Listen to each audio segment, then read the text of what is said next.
The Death of a Government Clerk by Anton Chekhov. One fine evening, a no less fine government clerk called Ivan Dmitritch Chervyakov was sitting in the second row of the stalls, gazing through an opera glass at the Cloche de Corneville. He gazed and felt at the acme of bliss. But suddenly, in stories one so often meets with this "but suddenly," the authors are right. Life is so full of surprises. But suddenly, his face puckered up. His eyes disappeared. His breathing was arrested. He took the opera glass from his eyes, bent over, and... he sneezed, as you perceive. It is not reprehensible for anyone to sneeze anywhere. Peasants sneeze, and so do police superintendents, and sometimes even privy councillors. All men sneeze. Chervyakov was not in the least confused. He wiped his face with his handkerchief, and like a polite man, looked round to see whether he had disturbed anyone by his sneezing. But then he was overcome with confusion. He saw that an old gentleman sitting in front of him in the first row of the stalls was carefully wiping his bald head and his neck with his glove, and muttering something to himself. In the old gentleman, Chervyakov recognized Brizhelov, a civilian general serving in the Department of Transport. "I have spattered him," thought Chervyakov. "He is not the head of my department, but still, it is awkward. I must apologize." Chervyakov gave a cough, bent his whole person forward, and whispered in the general's ear. "Pardon, Your Excellency, I spattered you accidentally." Never mind. For goodness' sake, excuse me. I did not mean to." "Oh, please, sit down. Let me listen." Chervyakov was embarrassed. He smiled stupidly and fell to gazing at the stage. He gazed at it, but was no longer feeling bliss. He began to be troubled by uneasiness. In the interval, he went up to Brizhelov, walked beside him, and, overcoming his shyness, muttered, "I spattered you, Your Excellency. Forgive me. You see, I didn't do it to—" "Oh, that's enough. I'd forgotten it, and you keep on about it," said the general, moving his lip impatiently.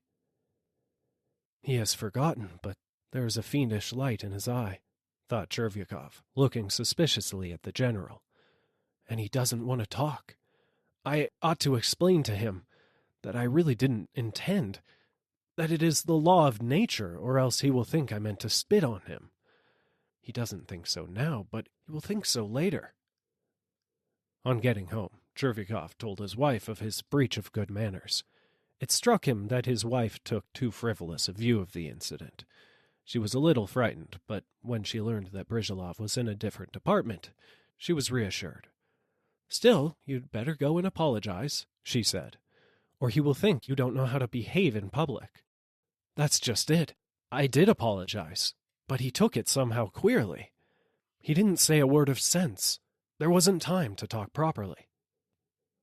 Next day, Chervyakov put on a new uniform, had his hair cut, and went to Brizhelov's to explain.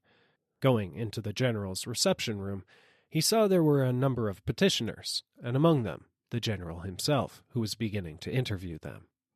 After questioning several petitioners, the general raised his eyes and looked at Chervyakov. "Yesterday, at the Arcadia, if you recollect, Your Excellency," the latter began, "I sneezed and accidentally spattered What nonsense! It's beyond anything. What can I do for you?" said the general, addressing the next petitioner.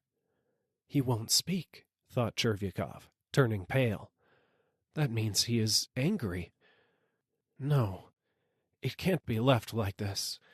I will explain to him." When the general had finished his conversation with the last of the petitioners, and was turning towards his inner apartments, Chervyakov took a step towards him and muttered, "Your Excellency, if I venture to trouble Your Excellency, it is simply from a feeling, I may say, of regret. It was not intentional, if you will graciously believe me." The general made a lachrymose face and waved his hand. "Why, you are simply making fun of me, sir," he said, as he closed the door behind him. "Where's the making fun in it?" thought Chervyakov. There's nothing of the sort. He is a general, but he can't understand. If that is how it is, I am not going to apologize to that fanfaron any more. The devil take him. I'll write a letter to him, but I won't go. By Jove, I won't. So thought Chervykov as he walked home. He did not write a letter to the general. He pondered, and could not make up that letter. He had to go next day to explain in person.